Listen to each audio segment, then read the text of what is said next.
The Great Commission from Matthew 28 is one of the classic scriptures when we discuss following Jesus.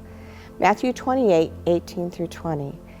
Then Jesus came to them and said, "All authority in heaven and on earth has been given to me.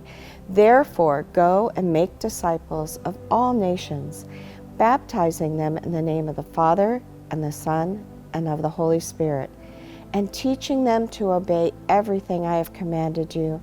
And surely I am with you always to the very end of the age." We are to reach out to everyone.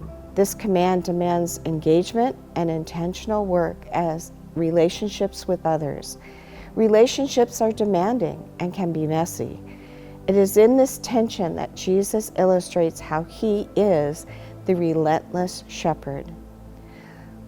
Let's look at Luke 15, 3 through 7. So Jesus told them this story. If a man has 100 sheep and one of them gets lost, what will he do? Won't he leave the 99 others in the wilderness and go to search for the one that is lost until he finds it?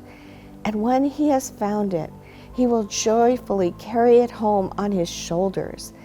When he arrives, he will call together his friends and neighbors, saying, "Rejoice with me, because I have found my lost sheep." In the same way, there is more joy in heaven over one sinner who repents and returns to God than over 99 others who are righteous and haven't strayed away. I sometimes reflect, from a worldly value, why would a shepherd step away from the sheep that has strayed from him to look for the wandering sheep that was lost? It's demanding and inconvenient to go looking for the lost sheep. One might say it serves the sheep for wandering away from the herd. Yet, Jesus, in his deep compassion, goes looking, and when the sheep is found, puts them on his loving shoulders to carry them back to safety.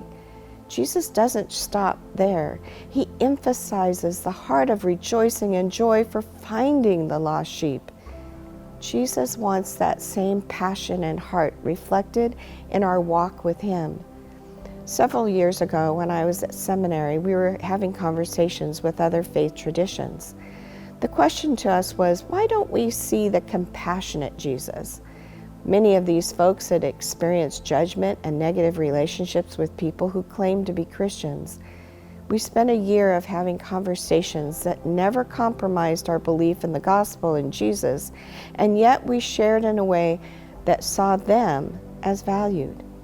After many long conversations, we were told how they could now see the Jesus of compassion in our conversations. In my personal life, I am so thankful that Jesus never gives up and sees me as valued and desires me to share with others. The privilege of relentlessly seeking others in love, concern, and compassion is a calling and a privilege. The loving shepherd in Luke 15 sets the example of going and finding those that need the love of Jesus. I pray this week we can take a simple step forward to invite, listen, and encourage the ones in our life we are praying for. Have a blessed week.